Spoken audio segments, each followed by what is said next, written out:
Good evening, good evening, good evening. This is one of those nights where you go live and you're like, did I forget something? I don't know what it is. There's something here tonight that I'm going to be like, oh, that's what it is. That's what I forgot to do before we start this whole process. Because it's always like an hour of setup and all this other stuff before we go. But I am so glad to be here tonight. And before we get into it, I want to get Matthew on the line here. Matthew, how are you? Hey, Brad. I'm feeling good tonight. Feeling really Good. good. How about you? I'm Other doing than well. the maybe a little forgetful this evening. We'll see. I'm sure there's something going on here. I just can't figure out what it is. I forgot, but there's something else that's needs to be punched. One of these buttons. But I think we're live. I think our audio is good, and we'll see what happens. Yeah, no, I think we're gonna have a great show. We're gonna have a really great show. Got some interesting things for us to look at. I suppose you could say that. Right. Just some odd things, I think, for a Christian's eyes and ears. When we see these things and when we hear these things, it should definitely make us pay a little closer attention. And paying attention is something that I was thinking about. I was on the phone recently with a friend of mine, and we got on the subject of talking about watch standing when I was in the military and kind of the role of being a watchstander. And it was funny because as I had that conversation a few days ago in our Discord, another former military, a veteran, was talking about his experience watchstanding and some of the protocols that go along with that and how it ties in to your responsibility as a Christian. It's a Christian duty, I believe, for us to be watchstanders. And I think there are many different aspects of watchstanding that we could get into, but I wanted to take time before we get into some of the material to look at the scriptures and get a biblical concept of what it means to be watching, because it's very important. And sometimes I see people, the messages, through comments, through even just saying it to me directly, well, why are you looking at this stuff? Don't you know this stuff is evil? What business do you have talking about it and going over this information and seeing it? Isn't it good enough for you to just look at something and say, oh, that's evil, and just walk away from it and never pay it any more mind than that? Well, I respectfully disagree with that mentality. I think that we are supposed to be on the lookout for these things. We're on the lookout for these things not for the sake of looking out for these things, though. I was reviewing pieces of scripture, and I feel like I developed a more nuanced understanding of what it means to be watching. And we're going to go straight into the scriptures tonight. Like I said, before we go into anything else, so Brad, if you'll pull up the very first image that I have here. Yeah, no, this is going to be interesting because I'm going to probably juxtapose you, if you don't mind me, real quick, to give you a whole view of this, because not you particularly. I'm sure you have a rounded view of this as well. Ooh, I'm clipping. I'm going to turn that down a little bit, or move my mic away. But I think there's fascinating sides to this conversation. Let me tell the audience, we haven't discussed what we're talking about tonight before the show. So you're getting a raw view of what's going on tonight. And it's going to be very interesting because at least I've been studying this too recently as well. And it's an interesting study, to say the least. Let's get into it. Let's see what's going on. Let me bring up your first slide here. B-roll. Sure. Fade. So here we have a nice quote out of the book of Matthew. And this is Jesus speaking towards the end of chapter 24. And I feel like I could invite all of us to really go over the entirety of chapter 24. You do that maybe this evening for your readings or during the Sabbath if you would like. We could do an entire series on Matthew 24 because it's all about these last day events and what people need to be aware of, and that's all coming straight from Jesus, who really, as our good shepherd, he is trying to shepherd us out of a dangerous situation. He wants the best for us. So he's concluding a lot of these ideas by saying, "Watch therefore, for ye know not what hour your Lord doth come. But know this, that if the good man of the house had known in what watch the thief would come, he would have watched, and would have not suffered his house to be broken up. Therefore be ye also ready, for in such an hour as ye think not, the Son of Man cometh. So here, Jesus gives you all of these different events, all of these different things, and then is telling you to watch. And notice that you're not watching necessarily for those things specifically to fixate on them. You are watching because they are indicators that the Lord is returning. The Lord is coming back. This is why I look out at the world and I see these events unfolding. I don't want to just direct your mind towards some of the nastiness and the darkness that's out there. Because even in tonight's episode, sure, there's some weird and creepy things we're going to be looking at. But this is important because in Matthew 24, he says that it will be like the days of Noah. And in the days of Noah, the mind of man, it was thinking of evil only, continually. And my hope is that when I'm demonstrating some of this material, or Brad is demonstrating some of this material, it's not, oh, these guys just want to shove this wicked stuff in my face. It's no. I'm trying to prove my God by saying, he told us it would be like this. Does it look like it's this? This is what's important. This is where we need to be coming together and be looking for it, because we're waiting for our Lord to come. Yeah. Yes, Brad, go ahead. Yeah, no, thank you, teacher. I just wanted to to say that's interesting that you bring that up, because we're living in the last days and we should be watching Watchmen on the Wall. One of the I think there's a Watchmen. I'm going to go into the Great Controversy real quick. There's a first chapter in Great Controversy. A lot of us are familiar with that book, where there is a watchman watching Jerusalem. It's a history lesson about some of the things that happened in Jerusalem in the last days that are parallel to this day.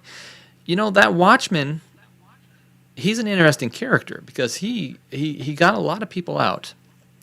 And I'm going to bring the Bible in here in just a second. He got a lot of people out, but he also died. If you read that carefully, you realize that he, as the watchman, didn't heed the warning that he was giving himself. And so I think for every watchman that's watching this stuff, there is a warning for themselves to not get too wrapped up in it. Because if they get too wrapped up in it and they, I guess you could say, behold too closely what is going on, maybe they could change themselves. I'm going to let you go after this one verse real quick. Not let you go, but I'll let you continue in your Bible study, because this is very interesting, because there is two sides to this thing, and we're both bringing this thing in because it's a very important topic. We need to watch. We need to be careful on both sides, and I think you did a good job, Matthew, of showing that just a moment ago.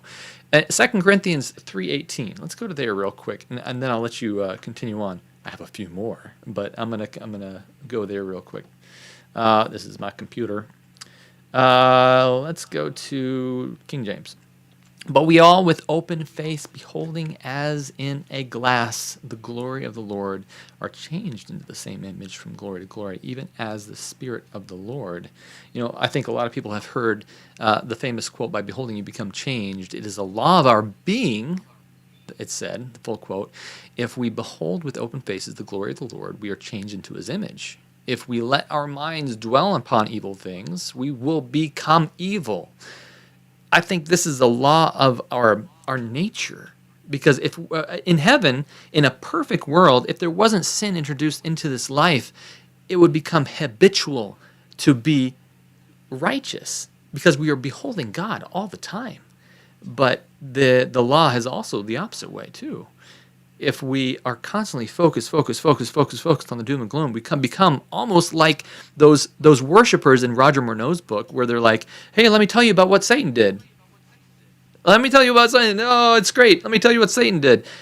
And it's so important that we take this time to not only talk about what's coming upon the world, but reflect upon God's word as well. Yeah, I think so. This is a matter of inspecting. Yeah, I think another term you could use is to inspect. Say if I'm going out and I'm looking, and I'm a dam inspector, and it's holding back a ton of water, and that dam holding back that water, it's responsible for many lives. There's a town there beneath the dam, and if this dam were to break, then these people would be in danger, but they need to be warned. They would need to be told to evacuate the area. And if I'm going up there and I'm seeing a crack in the wall, and I'm telling you, there's a crack in the wall. There's a crack in the wall. Don't tell me, oh, this guy, he's obsessed with the crack in the wall. No, I'm obsessed with what that means, what that is an indicator of, what is coming next. That means if there's a big crack in the dam is about to give, it's going to break. Get out. And in this case, when we look at these types of things, I'm being a Christian watchstander. I'm looking and I'm seeing these things in the world, and I'm saying, hey, there's this thing in the world. Look over here. Look over there. Look over there.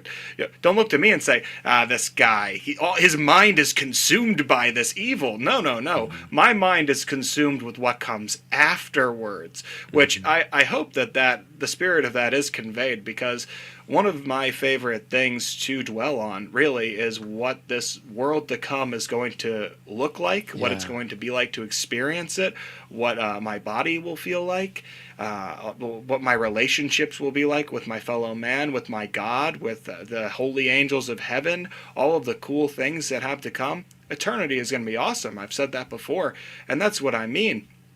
All of these things just mean that time is drawing closer and closer to when the Lord is going to return, and he is going to take his people. There's going to be that separation, and we should have a longing for that separation too. We should want to be away from sin and from the wickedness of the world. We shouldn't be so in love with this world that we dread its ending. We should be looking forward to what comes next. 100%. So more here about watch standing. This is a really good piece of scripture, and I want to give credit to Nicole in the Discord. Oh, wait, sorry, no. Hers is actually coming next. This is one of mine that I found. Nicole, sorry. I will be including your scripture as I told you I would. But this is from Psalms 130, 5 through 6. So it goes, I wait for the Lord, my soul doth wait, and in his word do I hope. My soul waiteth for the Lord more than they that watch for the morning. I say more than they that watch for the morning.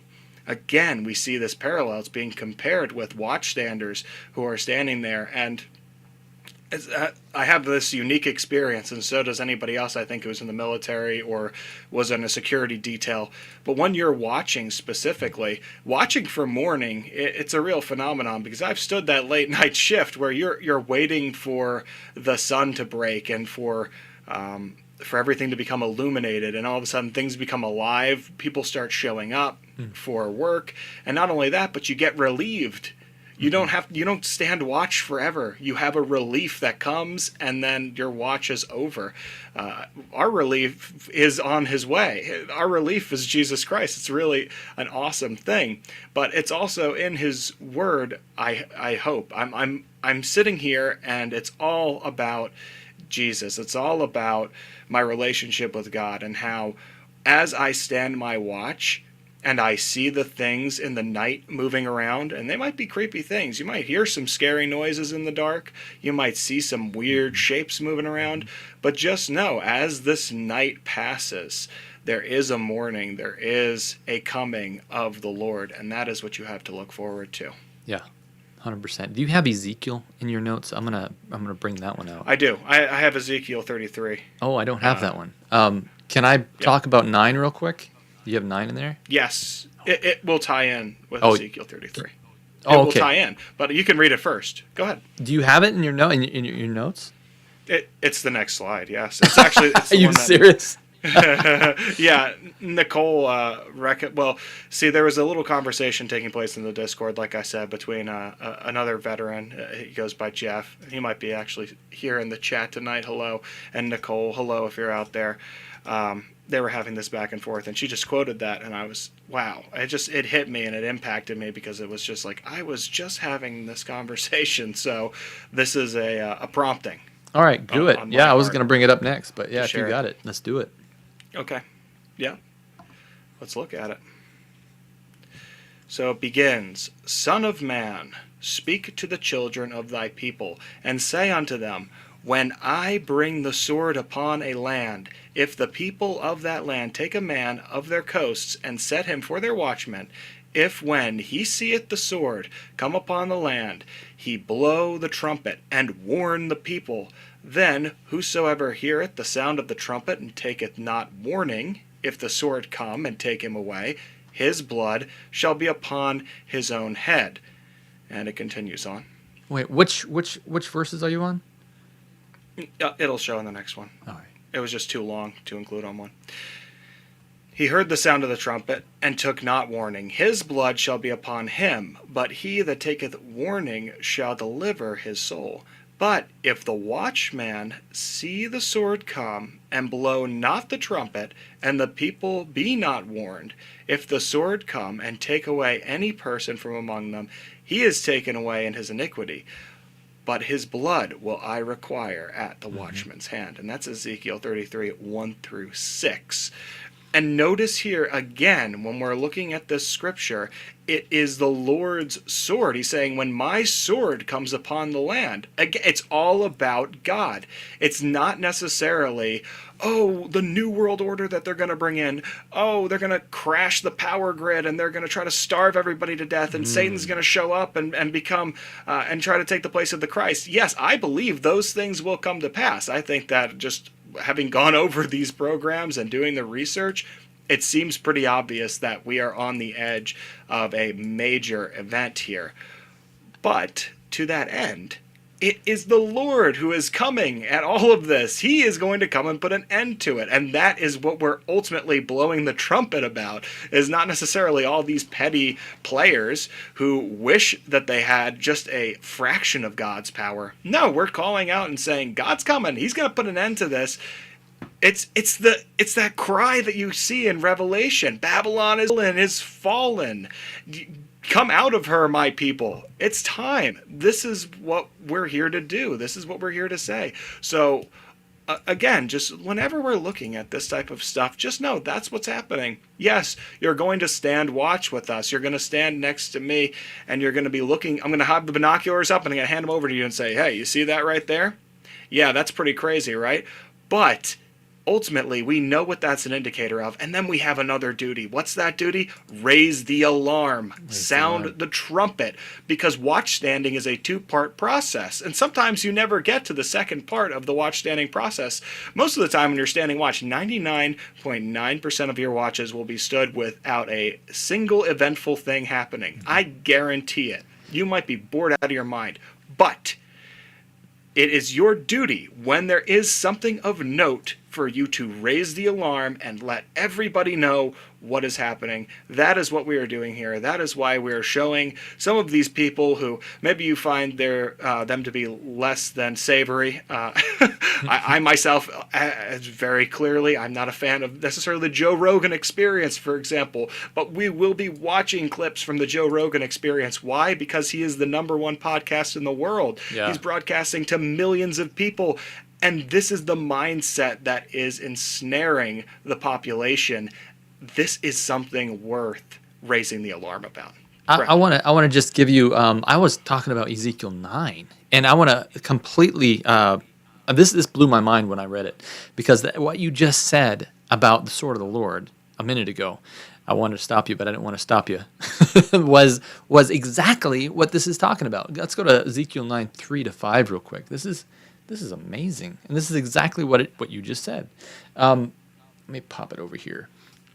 It says, "And the glory of the Lord, and the glory of God of Israel was gone up from the cherub, whereupon he was, and on to the threshold of the house. And he called upon the man clothed with linen." There's a prophecy, right? Which had the writer's inkhorn in his hand. Okay, so probably some kind of recording angel, and said, God, and the Lord said unto him, go through the midst of the city, through the midst of Jerusalem, through God's people, in other words, and set a mark upon their foreheads. What? We have heard that before? Yeah, that's part of Revelation, the mark upon the foreheads of the men that sigh and cry. So this is not the mark of the beast, this is the mark of God. The mark upon their foreheads of men that sigh and cry for the abomination that be done in the midst thereof. And to the others he said in mine hearing, go you after him through the city, and smite. Let not your eye spare, neither have pity. So what is this saying right here? I admittedly am still studying this part of Ezekiel.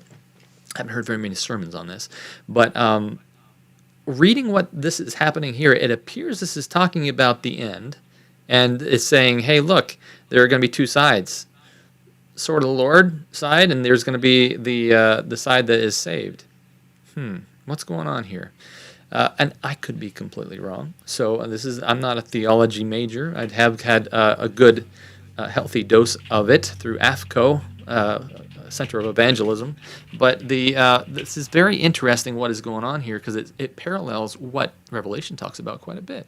And it also emphasizes, Matthew, what you said. We should absolutely continue going forward and sigh and cry, because that's what God's people do at the end. They say, hey, look, this isn't good. You know, I follow a woman by the name of Ellen White. There's not very many there's not very much scripture that talks about Enoch, but it is said in her writings that one of the things Enoch would do is he would spend time going down to the city sighing and crying. He would go and talk and say, this, what you guys aren't doing is incorrect. But the one thing that he would do is also go back to his home up in the mountains for the majority of the week. So I think what we can pull out of that, if you understand what I'm saying, is your duty is to tell people what is going on here, but not focus on it and make it your entire life. That way you don't become it. It doesn't assimilate you like you're part of Star Trek. I will be assimilated. What is that? The Borg? So I believe so. Yeah. So I don't know. I thought that went along with what you're saying. Yes, and you mentioned too that there are two separate people, and you see it over and over again and again. In Matthew 13:30, here's the express command: let both grow together until the harvest. This is talking about wheats and tares. And in the time of the harvest, I will say to the reapers, gather ye together first the tares, and bind them in bundles to burn them, but gather the wheat into my barn. So there's an aspect of something being preserved in the barn. We are to go and be in Christ. Noah was to go and be in the ark. You see, it's over and over. The Bible has this habit of taking the story, and this is what Jesus did. He told parables because he wanted to reach the people. And sometimes his parables, they amount to the same lesson. Ultimately, okay, what do I need to do? Well, it's going to be the same outcome. And with these different real-life examples, because I don't believe that what happened with Noah was a myth. I think that it's history. I believe it actually happened. And I believe that when he's talking about the time of the end, that he's going to return, and that and Peter talks about the burning of the elements of the air will be on fire. It's such an intense destruction of the world. I believe that will happen. That's real. But it is in the same way that Jesus told the parables as stories. The Bible itself is a story. It's just a true story. That's the crux of the matter. But there you go. I hope everybody enjoyed that little aside. Just talking about some of the stuff from the scriptures. I know that we like to talk about scripture here and there during the broadcast, especially whenever the Spirit moves you to a certain verse or a biblical example, but I wanted to take some time out at the beginning of this broadcast specifically and just go over those verses and just embrace your role as a watchstander. And like you said, Brad, it's not something that you need to be totally consumed by and have these evil things running through your head, but just know if they're there, and you mention them too. Yeah. And yeah, I definitely do have a life outside of talking about this stuff on Strange Normal, just so everybody knows. I know the only time the majority of you see me is here on Strange Normal, so it may seem like this is all that I look at and talk about, but it's really not. My life, it has a joy to it, and that joy is given to me by the Lord, and I do take pleasure in coming on here and showing these things. Yeah. And expose on them. It is a privilege. Thank you for listening. Thank you for watching. And I hope that it's edifying. Above all else, I hope the work that's being done here is an edifying work. You know, can I insert something too? I think it's fascinating, and I want to go over 3 verses that I thought were right in line with what you're saying. This is interesting. So, the Bible specifically says, right? Finally, we've all heard this this before, right? Philippians 4:8. Boy, if you don't have that memorized, memorize it. Finally, brethren, make sure you turn off your ad blocker. No, that's not what it says. Let's try that again. Let's try a different website because Brad is real prepared tonight.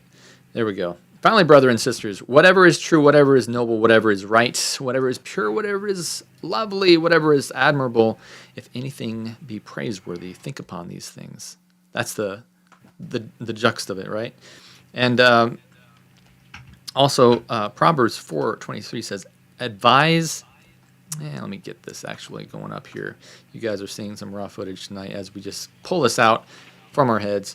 Above all else, guard your heart, for everything you do flows out of it. So what does that mean exactly? Well, we should be careful what we put into our mind, because if we enable that and we think upon that too much, it will damage our being. And the last one I want to talk about is Psalms 101:3.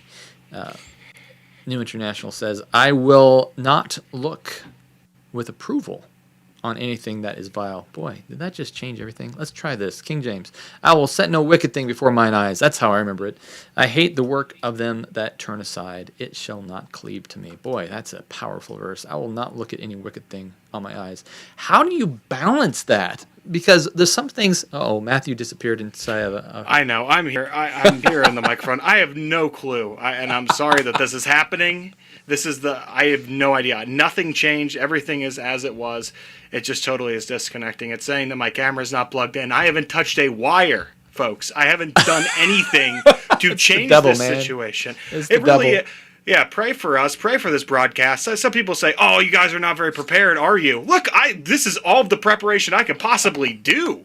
I am praying before broadcasts. I'm praying as I'm looking over the material. I'm telling you, something is out to get us sometimes. Yeah. And it's not an excuse. Genuinely, not an excuse. I am looking at my software right now. It's saying that I have no camera plugged in.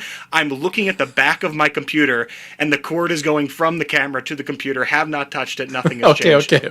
Whatever. I get you. This is what it is. It is what it is. We're going to have to get Matthew some Super Chats tonight because Super Chats, if you're on a program, I don't know if you know this, but this is how this works. If you enjoy the program, all these Super Chats are Matthew's help tonight. Maybe we can get him a new camera, and this is the Super Chat. My camera's great. I don't know what. Okay. This is something else. Seriously, I have a really excellent camera. Okay. My wife got it for me for a birthday present because she knew I needed a good camera to do this. So. It is a good camera, Matthew. Sorry to I hope your camera wasn't listening. I wasn't trying to hurt your camera's feelings. Of course. I hope my wife isn't listening. Okay. Be hoping. Okay. Wait, while you fix that, or if you work on it, it doesn't matter to me. But I'm gonna jump into this real quick.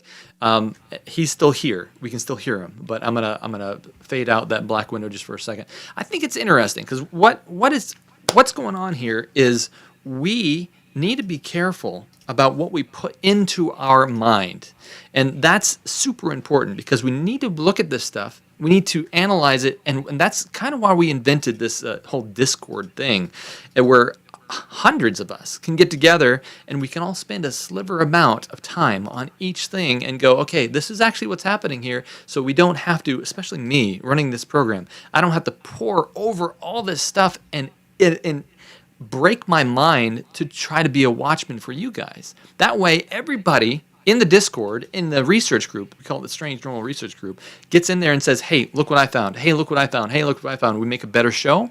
And also, it's a way so we don't have to absorb it. We can spend a sliver of time on it and much more time in the Word of God. I think that's super important. And on top of that whole thing is the idea that have you ever? Okay, here's an example. In politics, which is such a dangerous thing to dive into, because I believe it's invented not just to curate sides, but to actually damage our being and our, even though there's some that are absolutely necessary for a Christian to hit pretty hard. Some of them, Matthew came back. Some of them are just invented just to make you argue, because there's truth on both sides of it. And I'm not going to go into which ones those are, and that's not the purpose of the show. But when you do that, you ultimately, just like some conspiracies, you end up hating the person that you think is supposed to be the one that is on the opposite side.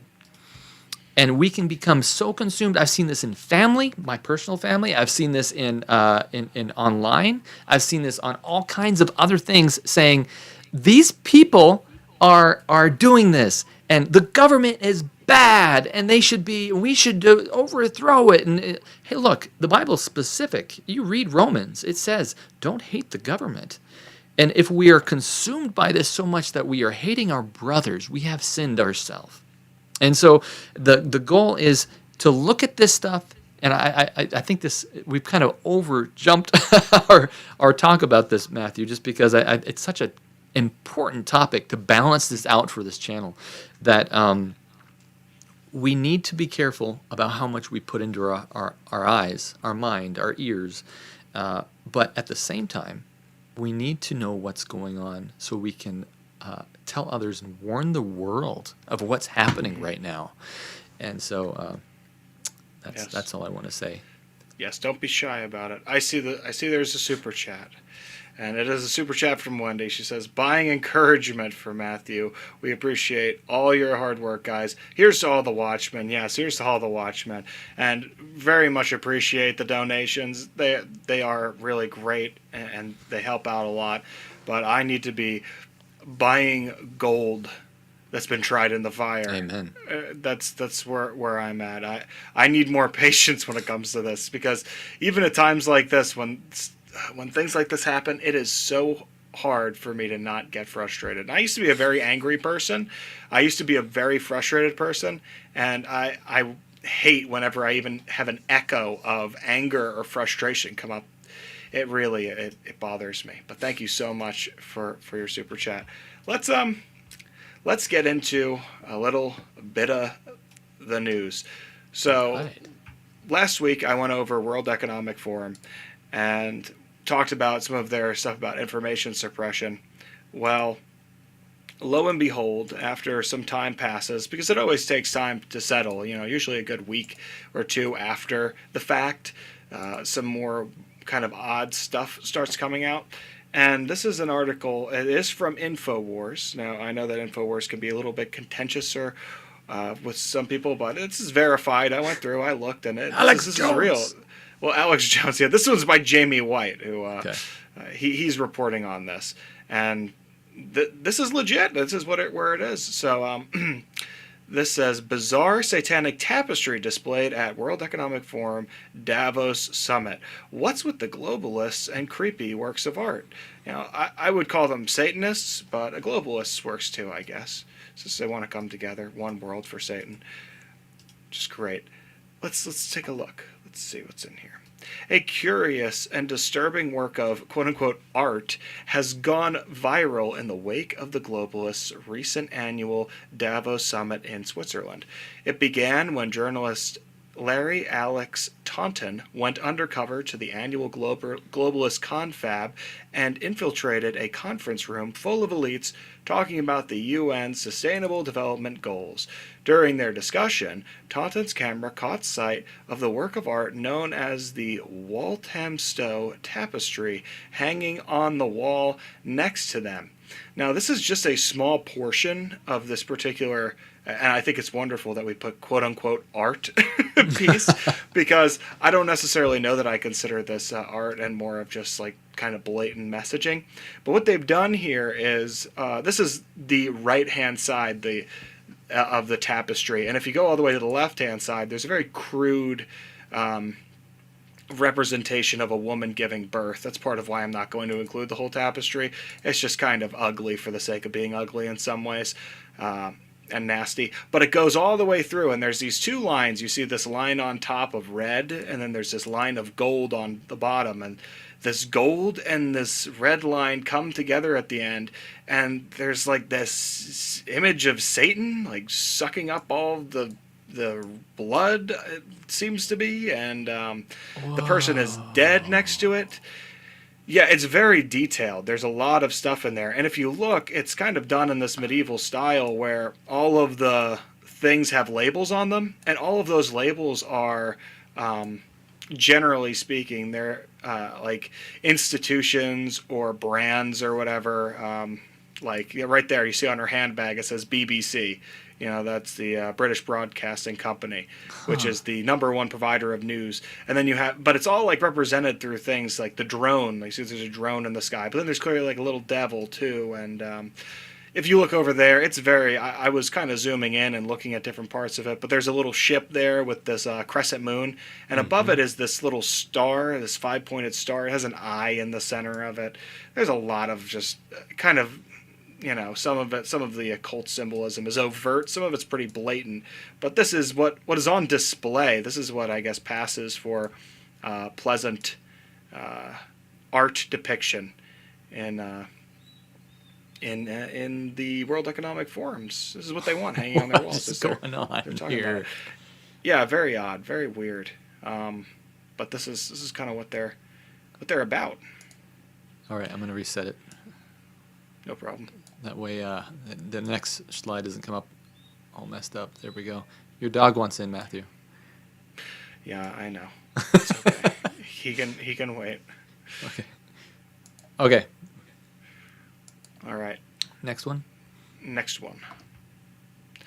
So former UK Prime Minister Theresa May was pictured posing in front of the tapestry after the discussion. You can see it's there up along the left-hand side of the wall. So that's the tapestry itself. Oh, wow. And Theresa May, yes, she is a former prime minister, and she served for a very short period of time, but it's funny because I can't put a name to the faces of the people who are flanking her. However, you have to figure they're as influential or perhaps more influential than she is to be sitting in on these meetings. Wow.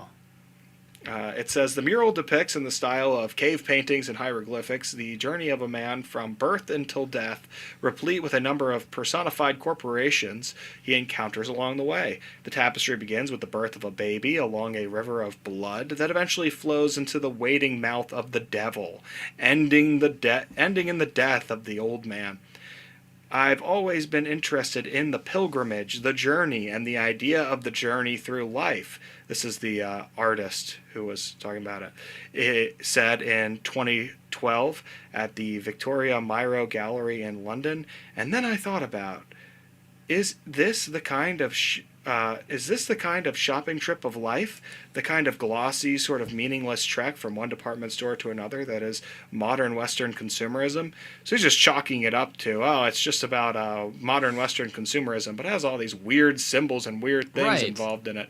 And this is I got a picture of the artist right here, just in case you want to know. This is him here. This is posing outside of the art gallery where it was featured, and just a look of horror and shock upon his face as he is a cross-dresser, and will show up for all of his things cross-dressed. So this is the kind of mind that is producing this content. We can go to the next slide. This is his marketing, I guess. It says, yeah. Okay. So the Tapestry gained a lot of attention on social media, and here we're going to see a series of different tweets, which I think is funny because as I went through these tweets, I was thinking, sometimes this looks like our live chat. So these people are plugged in. Why would they put this up as a decoration? You'd think it would make some attendees get a clue. So oddly blatant. Yeah. List of corporations on Tapestry, abortion, control of populations. Yep. It reminds me of message- Denver. Denver's Whoa. airport. Oh, cool, Brad. Okay, hold on to that thought. The message is clear. In fact, explicitly clear. It's satanic. Go to the next slide, Brad. This is awesome. It looks like Satan went on a bad acid trip and broke out the paint. I'm sorry. I just read it. Wow. But then, yeah, there we go. At the very bottom, it says, I'm reminded of the murals at Denver Airport. I've been there. There you go, Brad. Yeah. Yep. I know you've been to Denver Airport, and you saw the murals firsthand? They're doing a renovation right now, and they collected them and put them in the basement, they said. I went looking for them and asked everyone about them, but personally, I haven't seen them. But they have not been there for years, they said. And they will be back out, but only after the dust settles, because they don't want to get them dirty. Oh, of course, yes. We wouldn't want to dirty those wonderful works of art. It's funny because since I knew you'd been to Denver International and this person had made that correlation, I thought, why not? Why don't we take a look at these murals and see for ourselves? So you might not have gotten to see them in person, Brad, but tonight you view them through the book here with me. There you go.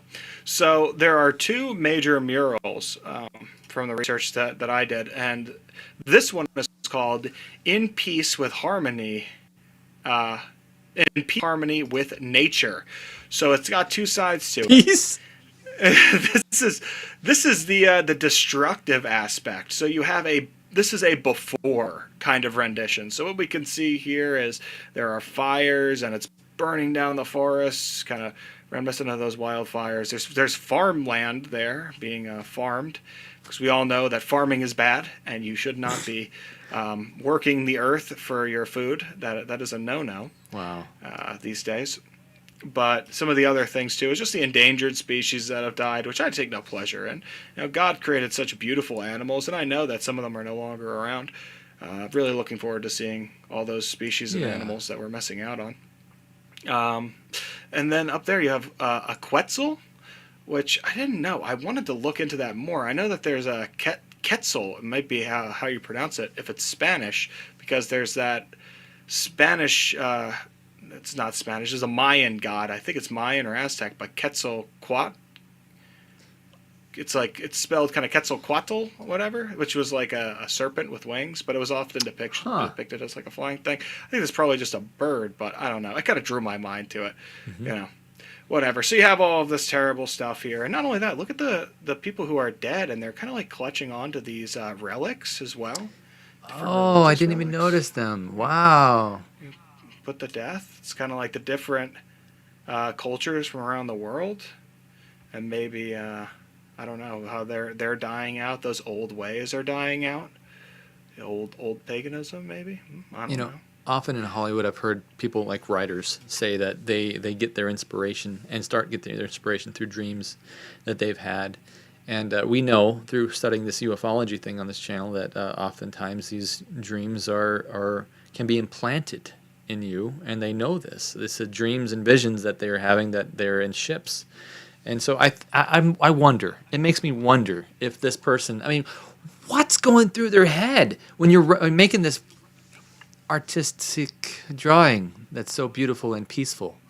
I mean, are you just saying, well, I think I'll draw, an entire forest burning down today with dead people surrounding it? Yeah. Well, we can go to the next one because this is the after. Here we have it. It's this is the after, and this is the fruition of being together with peace and harmony. So you see all the children of the world are kind of coming together here, and this is a theme that's also going to be seen in the other mural as well. But we have all these different climates kind of in order, and the animal with their young, like baby animals with it too, the butterflies and everything, and they're all gathered around this multicolored plant. Mm-hmm. I don't really know necessarily anything about this or what this plant, if it is a symbol or has any religious significance to any culture, but do you want to zoom into it? Yeah, I'm going to take a look at this plant. Yeah, I'm not sure. It's we have this boy. He's here with a headdress on and is enjoying it, and so is everybody else. And I don't know what it's growing up from. It's just strange. This is a strange thing that you would see in an airport. It's not necessarily what you would expect, but it's definitely bringing everyone together. And this mural has it one way, but the next mural that we'll take a peek at, that is a lot more blatant. So it starts like this. This is the one. You notice how it's bleak, the tones are muted, and you have this really imposing man here, and he's got the weapon, he's got a bayonet on the end of it, and a sword. He's coming with a sword, people. Oh, no. Who's coming with a sword? Do we read about someone who's coming with a sword in Ezekiel? I don't know. But he's coming, and he's taking away the peace on earth. He's not come to bring peace. He's come to bring a sword. And you see that the people are in mourning, and they're upset, and everything's very sad, and they're kind of sleeping in ruins, and it's very, very depressing. And you notice there's a rainbow, which a rainbow in the Bible is one of God's, it's a symbol of God's promise. He's never going to destroy the world with water again. However, and this is an interesting exercise I find, this is a concept that someone told me about. If you count the colors of rainbows, you're always taught growing up, how many colors does a rainbow have? 7. And this is a 6-colored rainbow.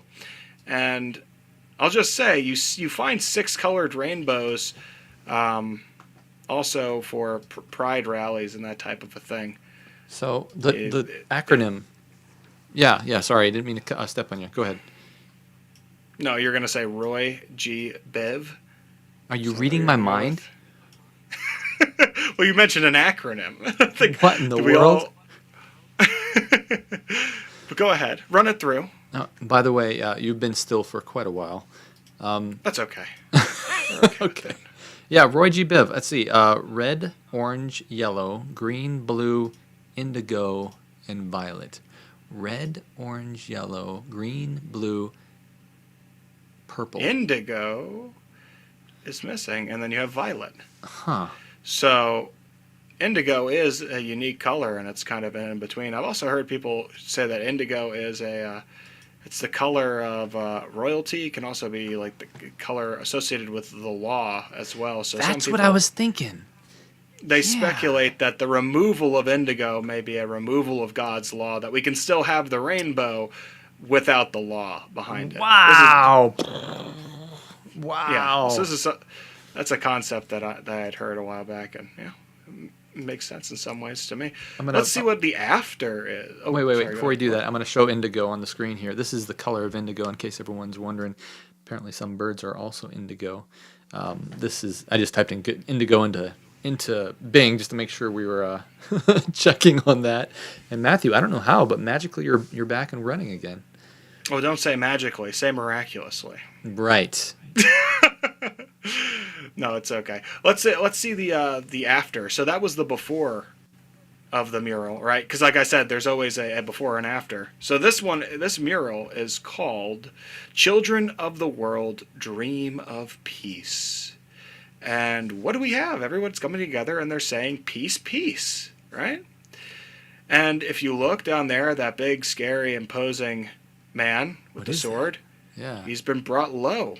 He's been shattered like a statue. We see in Daniel 2 that there is a statue that is going to fall and shatter to the ground. And here, that imposing man was like a statue. He's got broken up. And if you see there's the boy in the center, and he's taking his sword, and he's hammering that sword into something new. Is he hammering it into a plowshare? I don't know. You tell me. But as you see, everyone's here declaring peace, peace. But we're going to take a closer look because something really drew my eye to this, and it's weird how it started. No. We're still looking at this image. Sorry, Brad. Oh, back. Yep. So something caught my eye, and then all of a sudden everything else made sense in it. So if you see here, down here at the bottom left, there is the British flag, the flag of the UK, and the Irish flag wrapped together.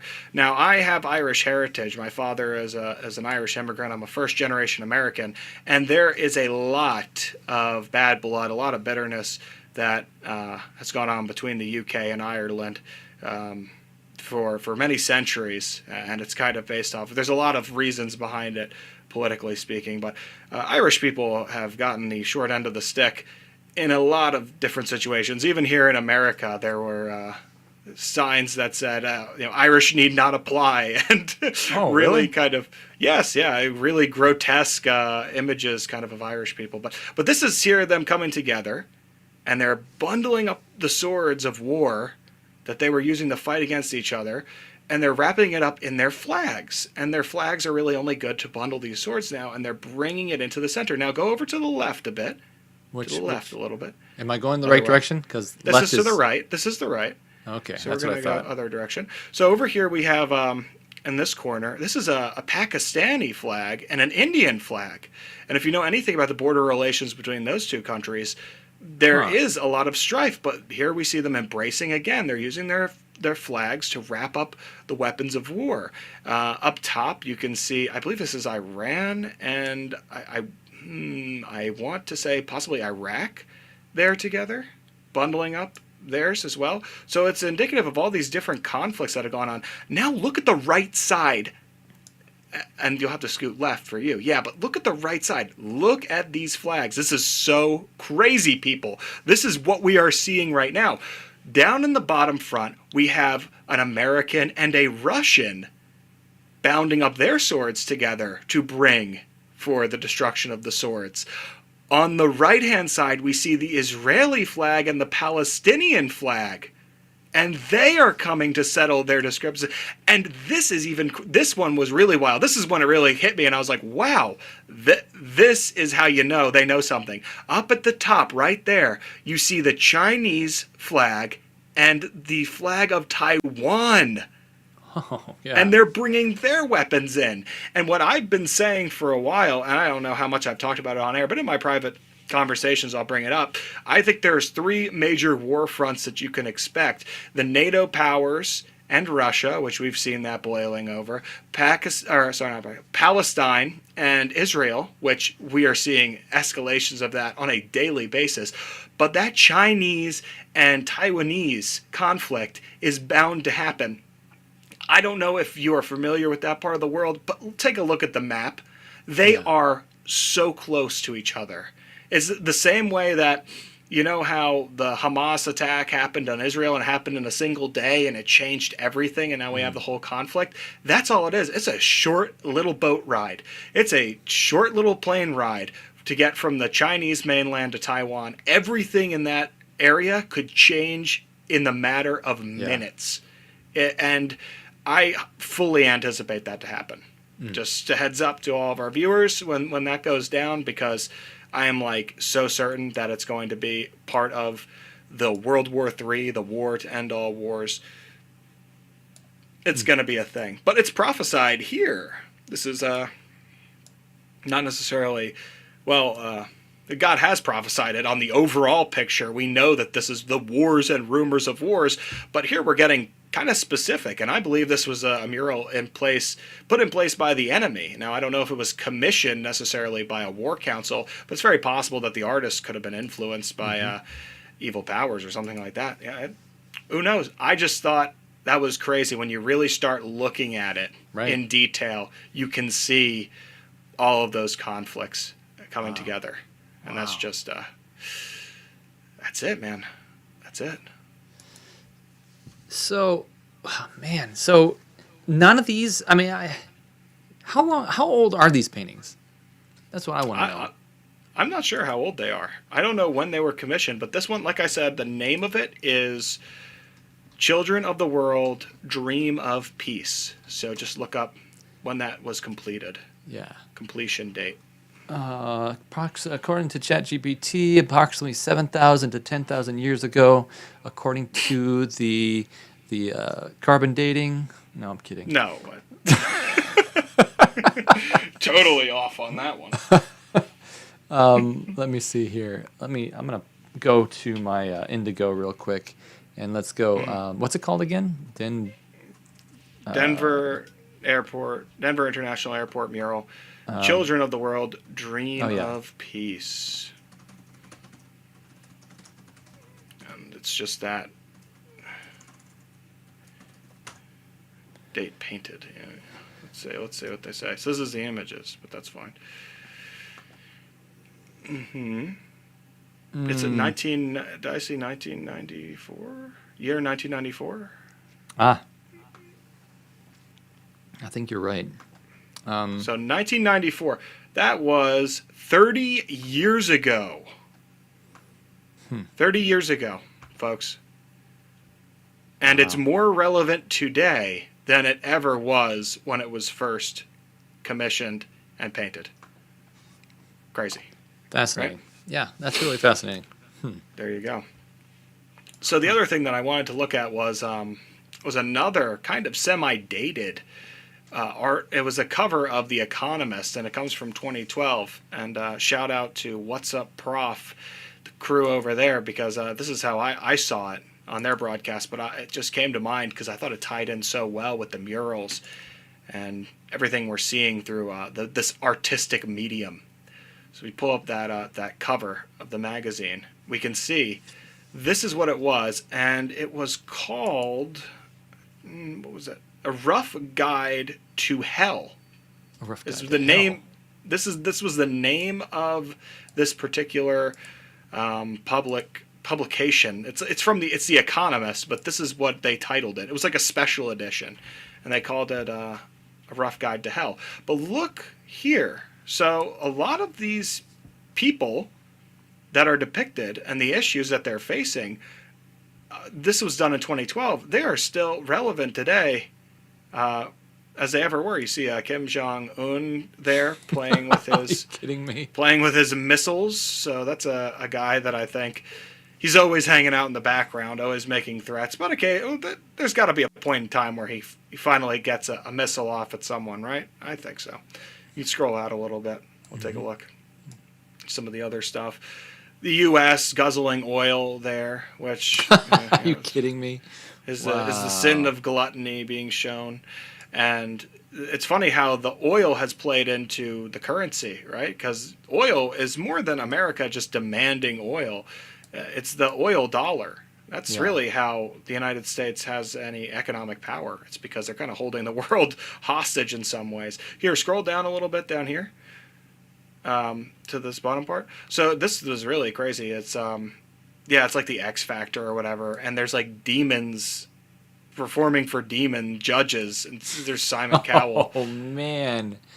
Oh my goodness! Wow. So in your entertainment industry, but look, then they also have Hacker Center, and we're seeing more stuff about cyber attacks now more than we ever were in 2012. I'll tell you that. So this is more kind of weirdly relevant stuff. You have Obama, of course, there at the Pride, and the hero is trying to float in that lake. Yeah, we got a lot of crazy stuff going on. And then look up top. So this is another thing too. Benjamin Netanyahu is being depicted, and he's flying lighter. So Show me where that is. Show me where that is. Up. Just go directly up. There we go. And they're depicting the sin of wrath here. And they're clashing. And Hamas is on the other glider, and they're coming together, and they're having war with one another. And it's crazy that even in the modern day, Benjamin Netanyahu is the guy behind Israel. Even though he's had like all these political scandals and every type of thing, he still has maintained his political office. But yeah. Wow. What is this from again? What is the The Economist? The Economist. And this is from This is from their 2012 edition, so some of it might be a little dated. Like I think the general over there, they're chasing after the female devil, and it says lust, and I think that was from the honeypot. There was that the military guy who got suckered in by Oh yeah. the spy. She was a Chinese spy, I believe, is what happened with him, and he gave away state secrets. We have he's also got the levers for climate change there. the head devil, Satan himself. He's in there with those. Yeah. So he's managing HARP, huh? Yeah, maybe. Maybe he's just flipping the switches and making the climate into what is most advantageous to him. Huh. Interesting. Mm-hmm. So, this was the Economist article, and that's kind of where we're going with some of these things that are in just depictions of really weird stuff that are put out there in the open. If you're a member of the Discord and you have any other things that are similar to this, you can go ahead and drop it off. We have a conspiracy, like theories general kind of channel in there. You could just drop it off in there and tag me and just say, hey, Matthew, here we go. And maybe we can look at some more of this stuff, because it's so interesting to me when it's hidden in plain sight. That's really the term, because you could walk past at any point in time and it would just be sitting there in a magazine rack, and you just pass it over and it's no big deal. The Denver airport murals, at one point in time, you could just be walking past it. Yeah, I'm just going to pick up my bags. You're not going to take a close look at that. But when you stop and you take a look and you say, this is strange, right? Shouldn't be just like this. Yeah, this is a glimpse at our Discord. So you can see we've got a lot of channels there. We're always coming up with more too. We like, sometimes people have certain things they want to talk about, so they're welcome to it. And we go through. There's usually some stuff that I haven't seen before, and good discussions had. Always a good time. So shout out to everybody in the Discord. Yeah. Thank you. We appreciate it. On Sunday, I had talked briefly about because we'd watched the Joe Rogan Experience, and he was talking about flow state, and he was talking about how it happens for everyone. People who are doing stand-up, it happens to musicians, it happens to athletes. And then I had mentioned the name Kobe Bryant, and I'd said, have you ever seen that video with Kobe Bryant? And he didn't seem to be too familiar with it, which is I looked at it, and it turns out it has, like, even now, this thing came out in, I think, 2017. So years and years ago at this point, and it still has like half of a million views, less than half of a million views. So I'm like, okay, maybe people haven't seen this, and I'm just one of the guys who's looked at it and it had an impact on me. So I wanted to share it with our audience here. I wanted to share it with you, Brad, and we're going to take a look at it. We're going into the Canvas article? It is, yes, the Canvas article, because that's the name of the project. We're going to get some context in here about what this is. So, yes, this was published in March of 2017, but it's from ESPN.com. Kobe Bryant pulls back curtain on post-NBA storytelling venture. So he had retired from the NBA, and he wanted to do this project. He wanted to do this thing, and there's a little still. We're going to watch some of the video. Actually, probably we're going to watch a good chunk of the video, really, because it's all so really turns the head. But you see him there. He's pictured with Little Mamba. Little Mamba is his snake puppet friend that he's with. And Kobe did have, his brand was kind of based around Mamba and the serpent. But just when we watch the video, it's kind of strange that it specifically is a serpent that is the puppet animal that's chosen for it. But let's read a little more. Like I said, I want to give you guys the context. I want to just throw it at you. Let's see what it has to say. Countless times over the past 3 months, Kobe Bryant struggled against the question that trailed him like a shadow. What are you working on? To outsiders, he had no easy answer. Nothing that the Los Angeles Lakers icon felt that satisfied what he and 15 others had dedicated so many hours towards in his Newport Beach office. The queries never ceased, as many wondered how an NBA star turned civilian was spending his first non-Lakers season in 2 decades.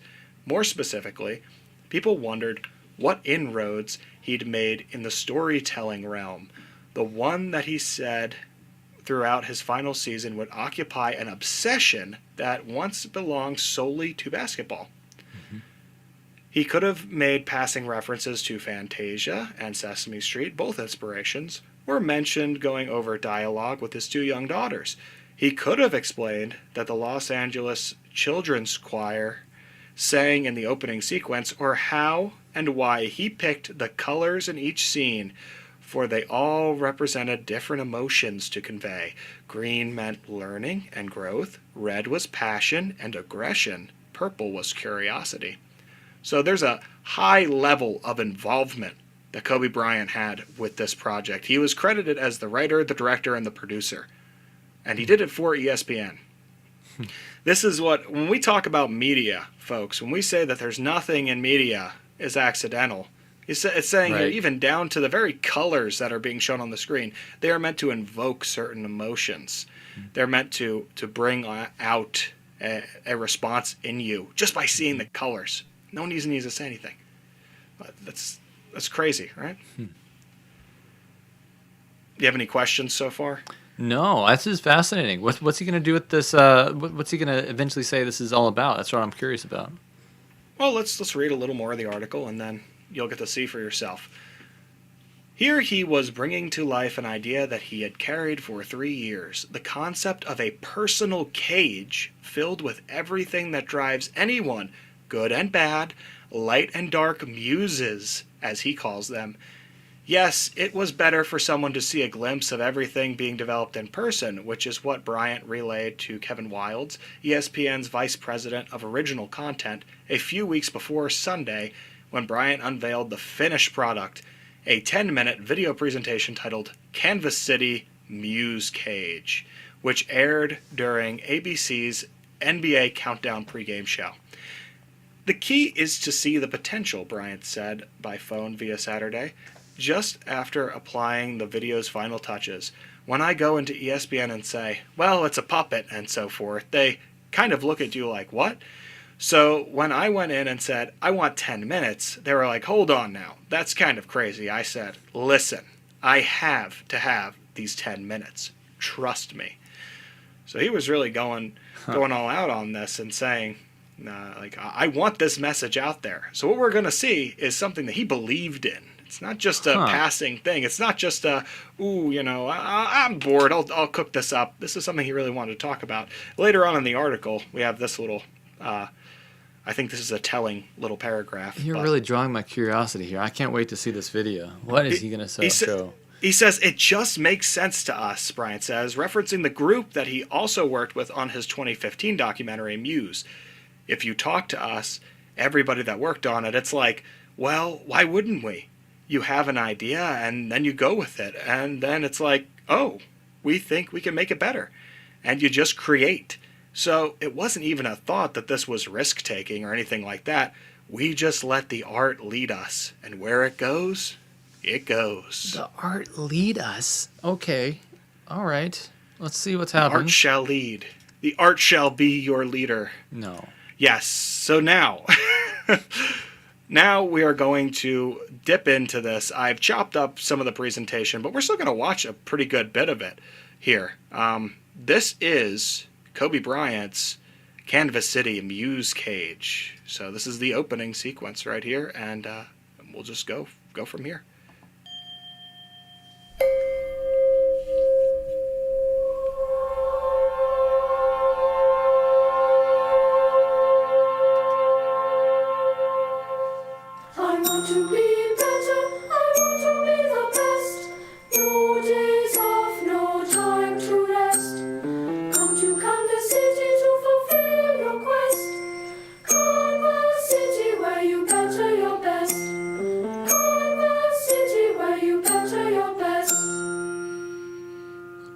Welcome to the neighborhood. Welcome to Muse Academy. I'm Kobe Bryant. And I'm Little Mamba. And we are here to tell you all about the word Muse Cage. Muse Cage. What's a Muse Cage? A Muse Cage is a room decorated with any and everything that inspires you. When you're in your muse cage, you are surrounded by musings that keep you focused and motivated. Oh, that's amazing. Can a muse cage muse me to be a beast for my basketball game today? Of course. Can a muse cage muse me to be a beast like James Harden? Sure can. Can a muse cage muse me to be a beast like Russell Westbrook? Absolutely. Can a muse cage muse me? A muse cage can be whatever it is you want it to be, if you build it the right way. What? Okay. Okay. All right. Wait. Let's go back to here. What is the muse cage? Is that an actual word? I don't think it's an actual word. I think it's like a concept that he came up with. It's got a muse cage. It's full of your stuff. And notice there it was a religious book and a film strip. Those are some of the things you could find in one's muse cage. I also want to draw attention to the very beginning when we were going over it was the little song that was sung. I included the captions just so that you could hear it. But no days off, no time to rest is one of the tenets here in Canvas City. I just find it's so antithetical to God's message. I think this entire video is antithetical to God's message because God specifically says, I want you to have a day off. I want you to have time to rest. Yeah, right. And this is saying, no, if you want to be better, if you want to be the best, you don't take off any times. You don't rest. And I believe that the devil does not allow himself any time off and does not allow himself any rest. I think he is tirelessly working on the downfall of humanity and his rebellion against God. Are you seeing anything about Muse Cage? Yeah, I'm looking up. On Google, it only came up with Kobe, but exactly. So I went to just typed in Bing. I went to type in Muse. Okay, so it says each of the 9 goddesses, the daughter of Zeus, and whatever that word is, who presides over the arts and sciences. Okay, that's interesting. Number 2, second definition, a person or personified force who is the source of inspiration for a creative artist. That stands for it. So, and then I went to Urban Dictionary. I don't recommend anybody ever go to Urban Dictionary. I looked over this before I put it up on the screen, but it says Muse Cage. Because Urban Dictionary has anything and everything that a high schooler will define. And that, if you don't know of a word, like all this, okay, I'm going to bring it back just for a second. All those words that are coming out from generation, the last one, whatever it is, and all the things they say, I go to Urban Dictionary to figure out what are they saying. Yeah. But no cap, Brad. Stop it. Don't ever say that again. You're going to disconnect me.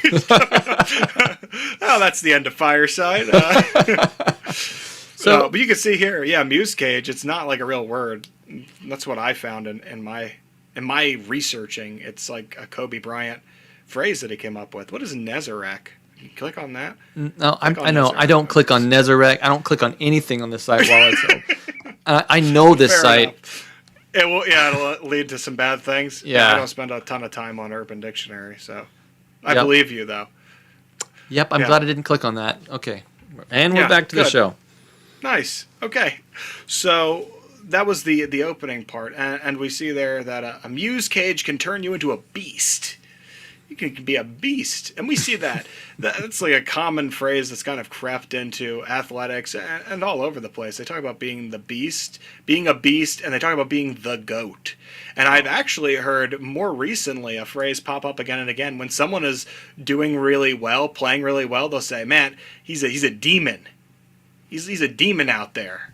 And it's just like, I have heard that. Are you kidding me? So we're just going to go the full... What are we going to say? He's possessed out there. Man, he's possessed by something. He's possessed by an evil spirit right now. He's going down the court like this. Fighting his demons. Yeah, exactly. How much more in your face does it need to get sometimes? But so that's kind of the idea behind the Muse Cage. But now, the Muse Cage, he said if you build it right. So let's see. How do we build a Muse Cage? Oh, there's more. Oh, I'm down. There's plenty more, Brad. All right. Before we get into the second one, I just want to tell everyone that if you like this content, support us, go to patreon.com/strangenormal. Become part of our Discord group. You can do that there by joining our private community. Let's get into the next thing here. I'm ready. You don't need construction tools to build a muse cage. Then what do I use to build my muse cage? Your curiosity. How? I don't get it. Use your curiosity to search all over the world for musings that you can use to decorate your muse cage. Oh. The more musings you find, the more powerful your muse cage becomes. Oh. Every muse cage is powered by two forces. Light musings You're nice. Oh. Thank you. You're great. Oh, so nice of you. and dark musings. Worthless. You're a failure. Make it stop. Yeah, light musings make you feel good and happy. Yeah. Dark musings make you feel bad and angry. Oh, I don't like dark musings. Most people don't. But what they don't understand is that dark musings just may be our greatest source of energy and power. Oh. What? If you're looking for your inner beast, it's most likely living inside of a dark muse. Well, I'm so enthralled with what he's saying here. I forgot it was the end of the clip. Thank you, Miss St. G, M. St. G, for the super chat. That's what this light is for. Whenever we get a super chat, we get a light that comes on. My program is working. It's Thank actually you very much. It goes up when that happens. Thank you for your Yeah, so we don't super miss chat. miss any. By the way, I think you did miss one in our last one because the light wasn't working. I think it was from Joyce. So a belated thank you to Joyce if you're watching. I looked at the live chat after the fact. But yeah, that really, it was like a slap in the face, wasn't it? When he talks about your light and your dark musings, and you expect it to be, you don't want your dark musings in there. But he says, no, it's our greatest source of energy and power, and that your inner beast lives inside of a dark muse cage. So there you have it. I mean, you want to lean into the darkness and Thanks, Matthew. Lean into the. well, it's not my message. This is Kobe Bryant's message, which, by the way, I do know that Kobe Bryant passed away tragically in a helicopter accident. I am not belittling Kobe Bryant or his memory or anything like that. He was a public figure. He put this out on YouTube through ESPN. This is totally fair game. I can critique it and I can talk about it as much as I want. If I die tomorrow, feel free to go back to this broadcast or any other broadcast. You can pick it apart, and all of my positions are fair game. You can go after me as much as you want. It doesn't matter how tragic my death is. Seriously, it's part of being a public figure, because I was putting this together and I was like, it's a shame he's dead. It really is, because for many reasons, obviously. But of them, when people die, it's like, oh, we don't want to talk about what they said. It's like, well, why can't we? This is important. He was an influential figure, and I'm sure this reached somebody, especially because it feels like it's tailored more towards a younger audience too. Something that dawned on me about this muse cage thing, it sounds a lot like amusement cage. It sounds like, hey, whatever it is that entertains you and keeps you there, that's what you want to cultivate. Keep it in you and surround yourself with whatever amuses you, whatever cultivates different emotions inside of you. Emotions aren't bad, but at the same time, if we continue to focus on and make our life surrounding, I've heard people actually say, my life is, the only thing I have in life is my feelings. My feelings are what ultimately decide that. This was not a super chat. It was probably due to If This Then That, which is an older system that I have running. But these amusements, these type of emotions are not necessarily the truth. Your body, your person, your soul is made for truth. That's what your whole purpose here on Earth is.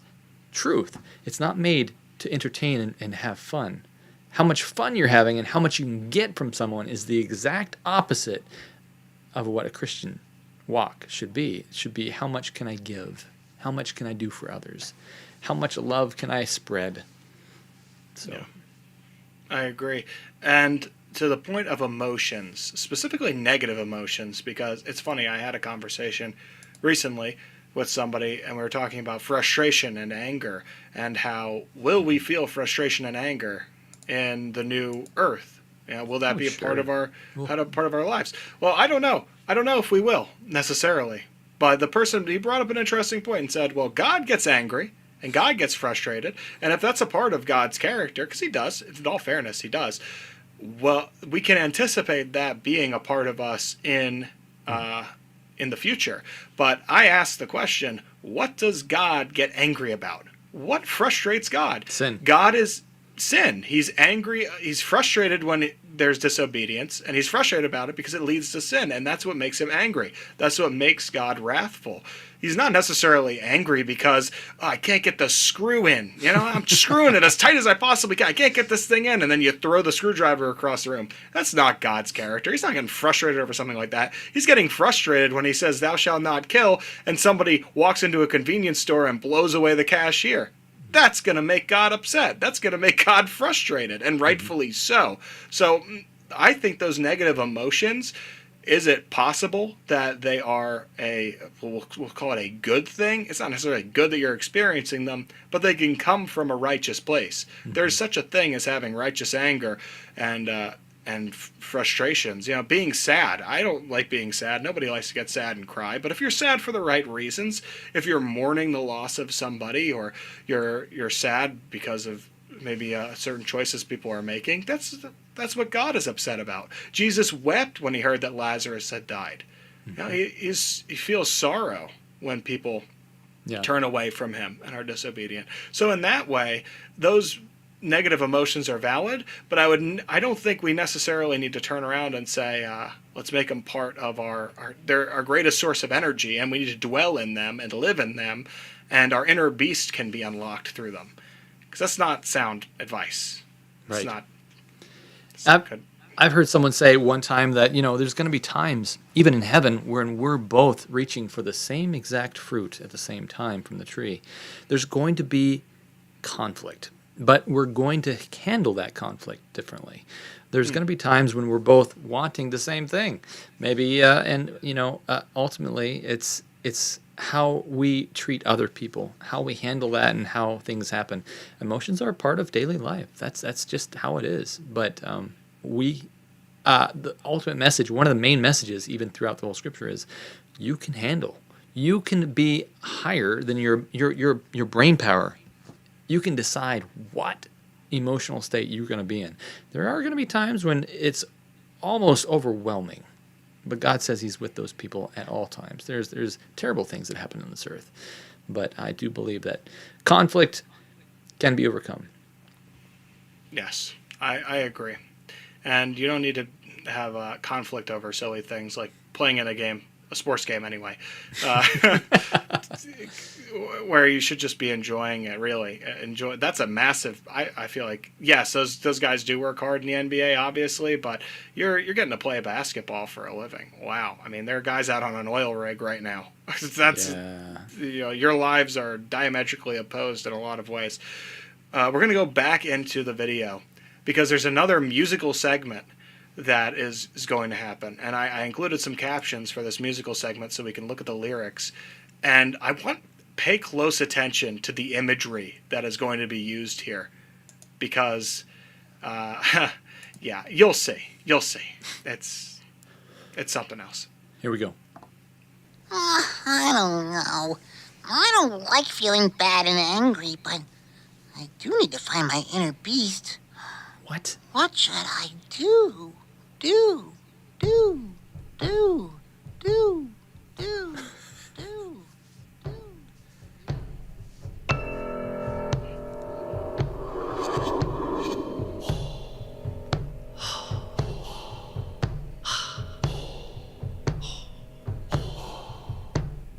This is the face of a man with a dark muse cage. We're so going to get banned from YouTube. This is the face of a man I don't with think so. a It'll be dark fine. muse cage. This is the evil guy in the clouds. What? Take note of that. This is the face of a man with a dark muse cage. Darkness is the light in his eyes, he runs with rage. There's nothing you can do, there's nothing you can say.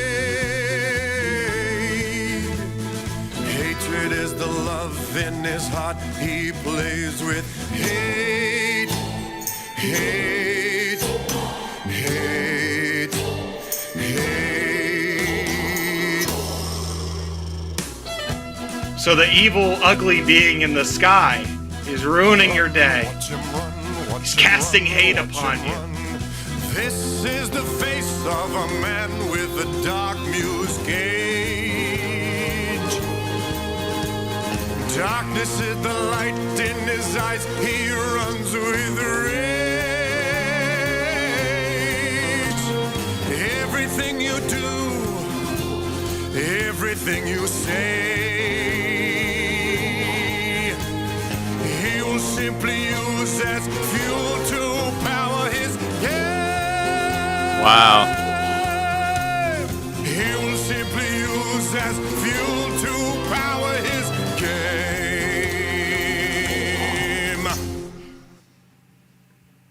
Bruh. Definitely a bruh moment that we have all just experienced here. Yeah, it's like I said, antithetical to the message of God. Darkness is the light. Well, like we are expressly warned about that. Mm-hmm. He's powered by hate.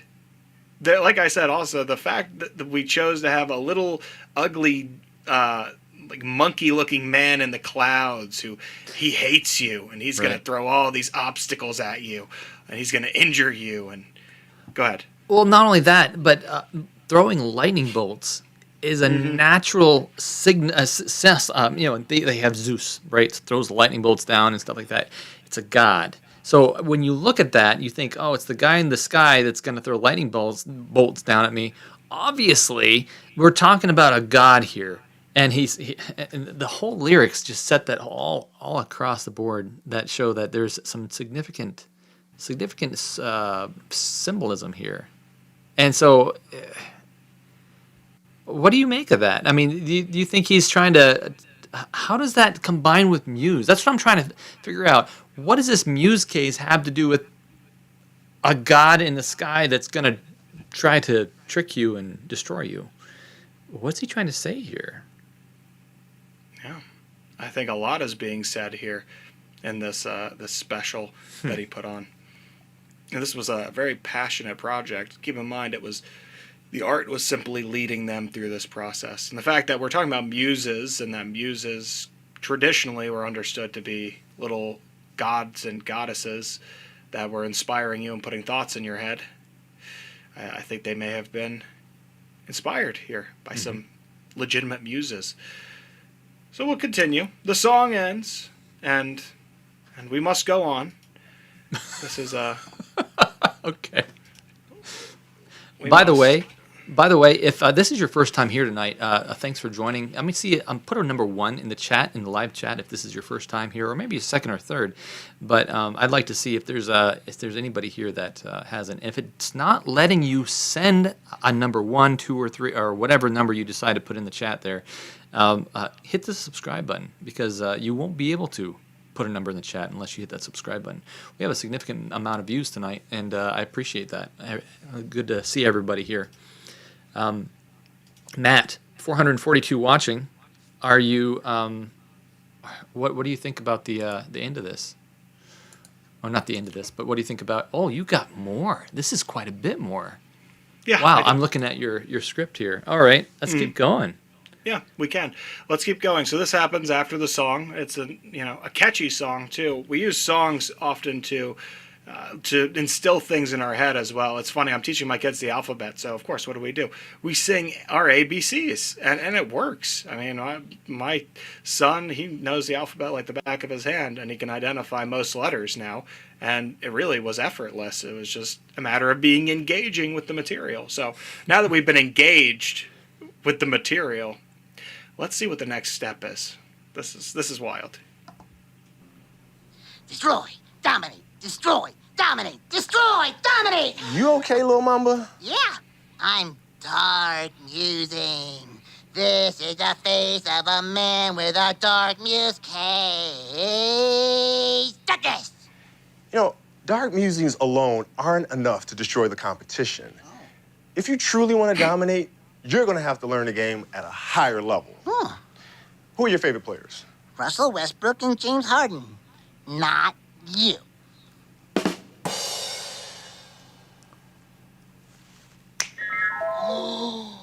The crystal ball of Kansas City. Anything you ever need to know about sports lives in its light. Do you know the spell? Oh, I do. We learned it in Musology 101. Crystal ball. Show me your secrets. Show me them all. I want to see Russell. I want to see James. Teach me. Better my game. So using magic is the next step to this whole muse cage thing? Is that what we're going with? Oh, we're cast. We have to invoke a spell in order to go into the crystal ball. Everything that you could desire is within the light of this crystal ball. This is what we're teaching our kids. Yeah, some people will think, oh, it's just like kind of being silly. It's just kind of illustrating something. When and you mentioned, it was funny on the last broadcast about Tom Brady and his witch wife and how he had an altar and all that crazy stuff.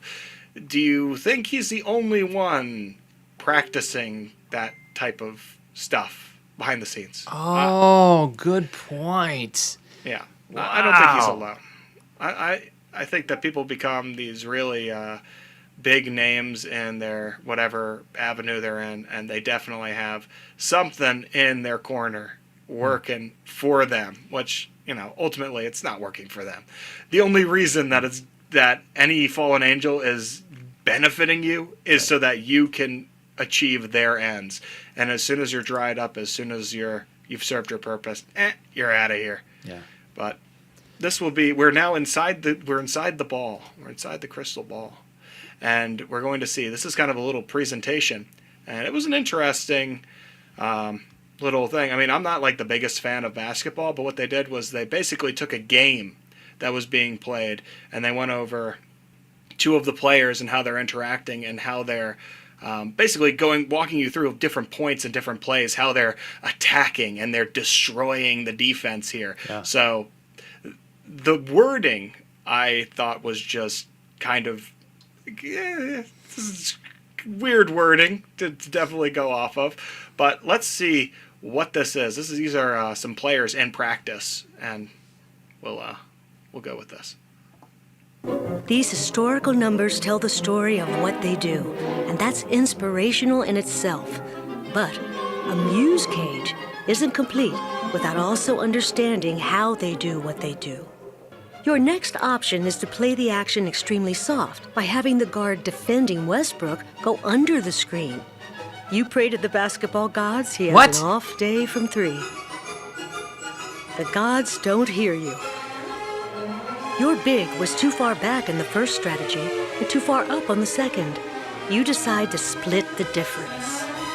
Harden reads that your big is now stuck in defensive purgatory and wonders if the gods will forgive the big for his sin. Lob to Capella. James and Russell can shoot, finish at the rim, and find the open man, which makes reading the defense easy. But here's the question. Are James and Russell simply reading the defense? Or are they doing something more? Reading the game will make you a good player. Understanding what you are reading will make you a great player. But if you can write the game that others read, you become a champion. Muse on and dominate. Okay, Matthew, you're going to have to explain to me what in the world I just listened to. Because I don't think that was directed at children. What in the world? You're having a puppet and you're using... I don't even understand what that said half the time. How are you using religious wording, showing clips of basketball, talking about how you can dominate others if you learn to write the game? What are we in the Matrix? What is going on here? Yeah. Well, you write the game and you're praying to the basketball gods and you're in basketball purgatory and all this type of a thing. It's that language that's just seeped into the culture. And it's used in such a way that it's very frivolous, but at the same time, I think that there is they believe in certain basketball gods. We're not that far away from the old pagan systems, folks. I'm telling you, we're still at that point where when someone was going on a long journey, they would go to the altar of the god of the roads and traveling, and they would leave an offering for safe passage. I believe that there are guys playing in the NBA that they leave offerings to their gods, the gods of the basketballs, the gods of this city. It could be, I'm playing over here tonight, so I gotta patronize these gods. But yes, ultimately, it all leads to you're writing the game. Yeah, you are not looking around and an observer. You are the author. You're the one that controls reality and can make Be your own things god. happen. Yeah, and that's what they're alluding to, because they're saying, "Oh, is there something? Are they just really good at reading these plays, or is there something more?" No, they're not just reading the plays; they're writing the story, and the others are reading their story. Like it's really weird. Wow. I don't fully understand how this went from a children's show and this.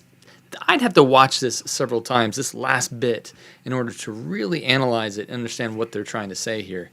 Because and I might do that later today, because that was significant. Whatever it was there was really thought out. And this is all from Kobe's head? This is all out of Kobe Bryant and his team. He has a tight team. This is up to 15 people. And I have to imagine that not all 15 were involved with the writing. I'm sure that there was a guy working on the puppet, a guy working on the models, and someone doing the editing behind the scenes and the lighting and all that. But yeah, Kobe was involved with this. It was something that really took his. It said it became an obsession for him, that once it was only dominated by basketball, but he wanted to do storytelling, specifically storytelling. Which it's funny, because at the beginning of the broadcast, we were talking about how God likes storytelling. Yeah. Jesus, Parables. going through parables to get a point across, and Kobe, obviously, he knew that it could be a powerful way to sell his point of view. Mm-hmm. And we've seen that before. I forget the guy who said it. He's not necessarily even a big-name Hollywood guy, but he talks about how the best thing as a director and a writer is when people watch your movie and they walk out with your morals. They walk out with your ideals. They see your stuff, and then it becomes what you believe in. Do you remember the guy who said that? I do remember that there was a guy that was talking at Cornell that said something similar to that, but Yeah, it's probably the same guy. Kevin Smith, I think. yeah, that's him. That's who said it. Yeah. So there you have it. Wow. There you have it. But I want to just say this before we conclude these thoughts. They're talking about how you need to be an author. Well, the Bible actually does have something to say about an author. And talking specifically about Jesus in Hebrews 5, it said that he learned obedience by things which he had suffered, and being made perfect, he became the author of eternal salvation unto all them that obey him. So there's already an author who has written your salvation, and your name is written in a book already. Yes. Your name can be written in that book of life. That is where you want the writing to be done, not you. We're not manifesting this reality. Right. We're not taking people and destroying them and dominating them and subjugating this world to our will. We are humbly called to be a servant of the Most High God, who has also been a loving servant to all of mankind. The portrait of Jesus, simply amazing. If you want to know what is God like, because we all have that question, what is God like? And he seems so out of touch. He seems like he's eternal, he's big, he's powerful, he's strong, he's so beyond me. But then I want you to just open up your Bible, go to Matthew, Mark, Luke, and John, and read about the man Jesus, and you will see the character of God. You will be able to identify that this is a good man, the only good man who has ever lived, and he is worth worshiping, truly, and worth following. So, a call for you to turn your life over to Jesus today and get to know him, too. It's a free will type of a thing. He wants to know you, and you should want to know him. Yeah, absolutely. Fantastic. Well, great presentation. That's very interesting. Everything that's happening right now is very interesting. And I was looking at, I'm not sure what's going on with my analytics, but apparently it looked like there was 400 people watching. I don't think that's the case. But I just kept going up and up, and I was like, what is going on? I was looking at the wrong analytic. We got 166. But very good. And I think this has been quite an eye-opener, especially the last bit right there. I'm not exactly sure. Again, I'm going to have to go watch that second part. I don't even know what he was trying to say.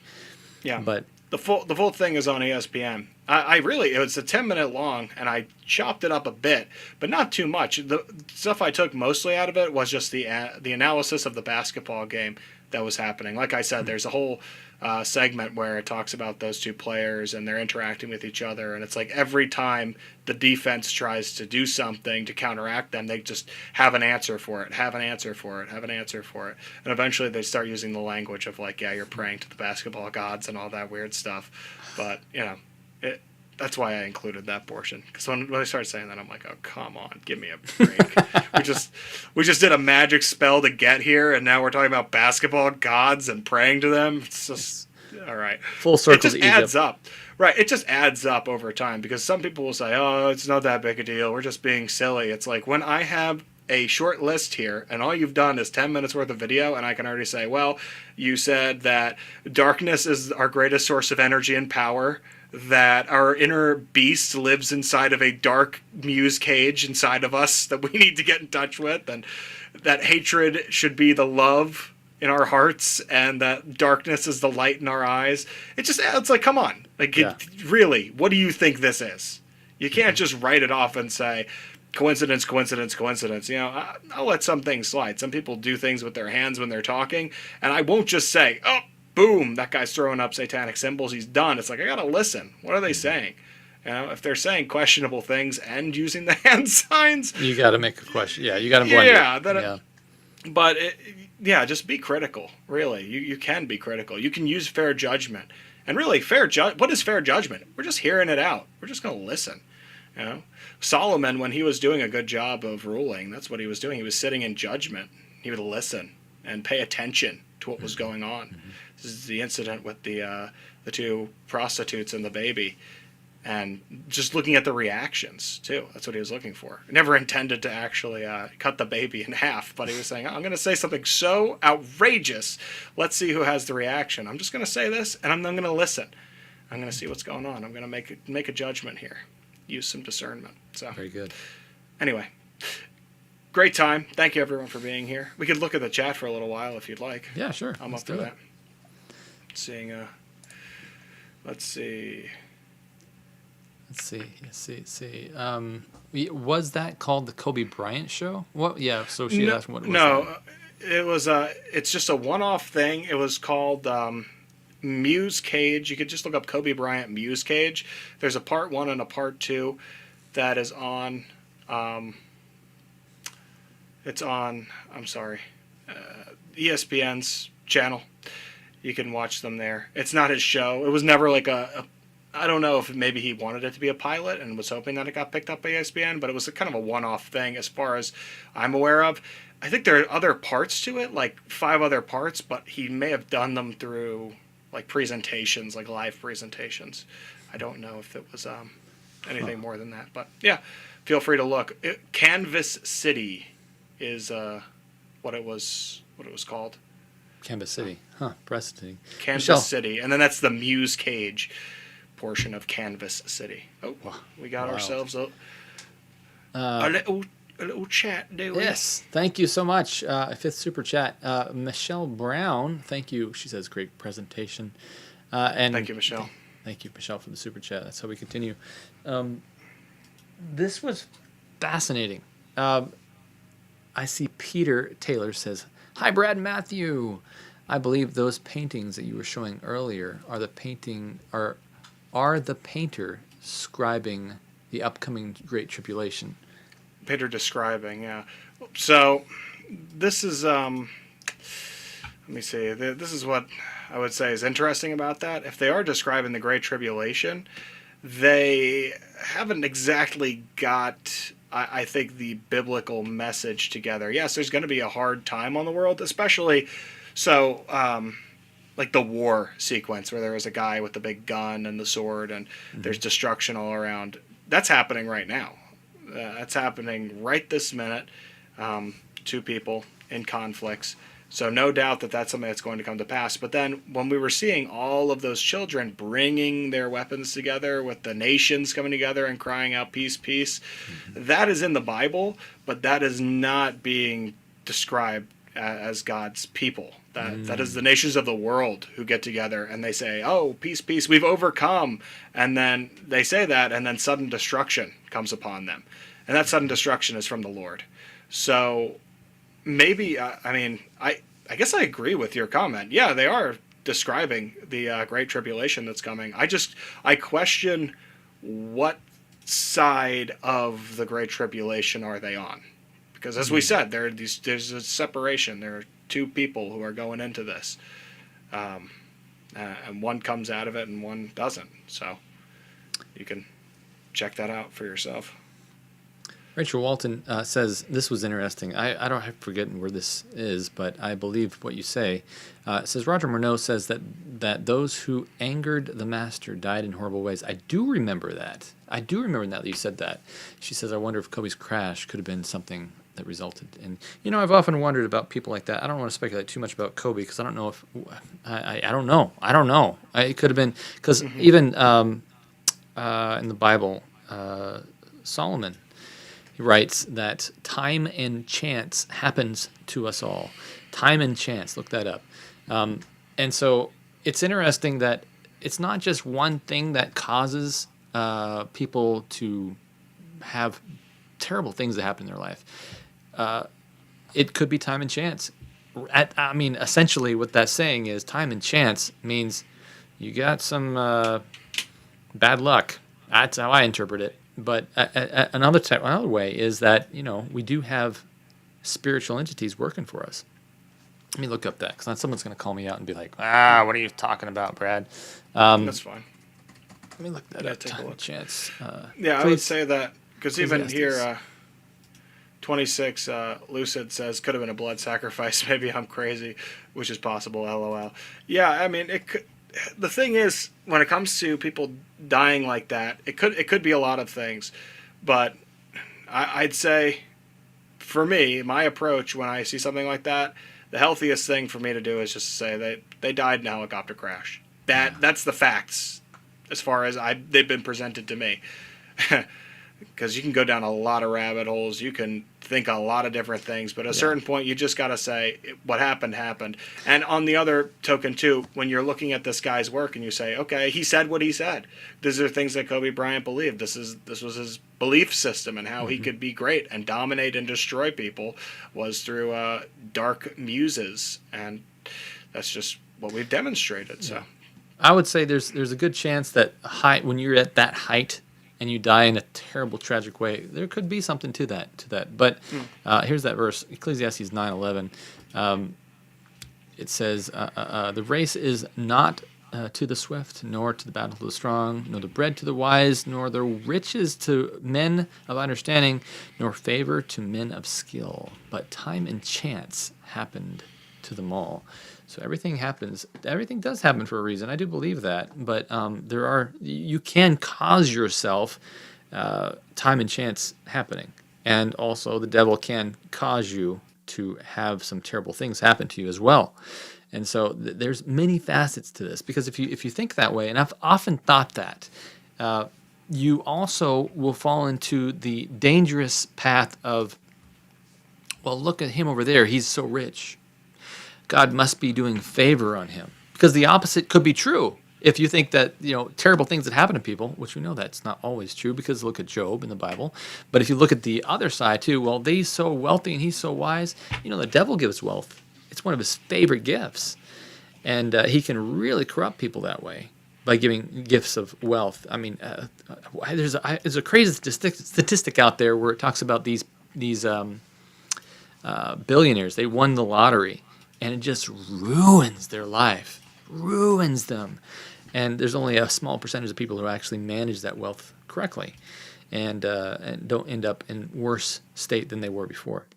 And so we all got, and at the very end, I believe that the ones that go out and they try to kill, the ones that aren't worshiping the beast, they're thinking that they're doing the God's will. Well, look at all these people out there. They're all doing bad. They're all these terrible things that are happening to them. These people that are sitting on the sidelines, they can't even be a part of a society. God's favor must not be upon them. Revelation 13. It's dangerous. And I'm not reprimanding. I've thought this quite a bit because it's absolutely true. Something could happen like that. That Kobe's death or any popular person that is absolutely possibly. I'm not saying Kobe was, but it's possibly in some secret society helping himself to his desires. Could have died a tragic way, but it also could be the opposite. It also could be time and chance, and we don't want to fall down the path of thinking that everything absolutely is in that realm, because we could be wrong and we could get in the wrong mindset. That's all I'm saying. That's all I'm driving at, if you think about it. Mm-hmm. Yeah, I think that's fair. That's reasonable to me, Brad. I appreciate it. Michelle Brown said, "This blew my mind. Wow, like you said, it is hidden in plain sight." It really is. Yeah. There's so many stuff I feel that just comes right out and says it. They'll show it and they'll say it, and they're really just banking on almost the absurdity of it, of people not knowing. It's like, so you're uninitiated, you're part of the masses. There's no way they'll never know what you mean when you say, yeah, it was magic. It was a magical experience. Mm-hmm. Oh, we really had something working for us during that. It's like you'll hear people say the weirdest stuff, and when you have ears to hear, you just got to go, what do you mean? What are you saying? But it just goes over most people's heads because it's to the average person, it's totally absurd that any of this is real. That like angels are a thing, and that God is real, and that the Bible is true. The average person thinks that's absolutely ridiculous, and that's why you can get away with putting things in plain sight at this point in time. So that's where we're at. Very good. I was quoting a comedian. People are saying, "Drive it home, Brad." That was actually a quote that came to my head while I was. That's all I'm driving at. That's all I'm trying to say. If you think about it, really, it's Brian Regan. It's a clean comedian. He was really funny back in the day. That's all I'm driving at. Anyway. Yeah, definitely. That's where we're driving. I'm driving. Uh-oh. Did I lose you? Trying to get this thing to work. Poor Matthew. It's all good. Try unplugging it and plugging back in, and then going back to it in the browser. There we go. No, yeah. I don't know why, but I found a system. It involves me reloading the page again and again and again, and occasionally it works. So it's weird, but we're getting there. We're getting comfortable with it. Yeah, I've seen Rocky in the chat has said I should use an avatar or something. So maybe we'll have to do that. You'll just be getting virtual Matthew from now on. Would you guys like that? A virtual Matthew who just reacts to my voice? It bounces around. AI Matthew. We're going to train it. I'm not going to subject our audience to that. Yeah. Let's see. Well, if you'd like, we can say a little prayer. Why don't you say a prayer for us, Brad? Sure. Yeah. We'll conclude tonight's show. Father God, thank you so much for giving us time that we could come to you and look at these things and analyze what's going on in this world. We know that it's just by looking at these things that you're coming in soon. We'll look up into the sky and know that your salvation draws nigh. Give us wisdom, give us hope, and give us the ability to bring people with us as we come to heaven. In Jesus' name we pray all these things. Amen. Amen.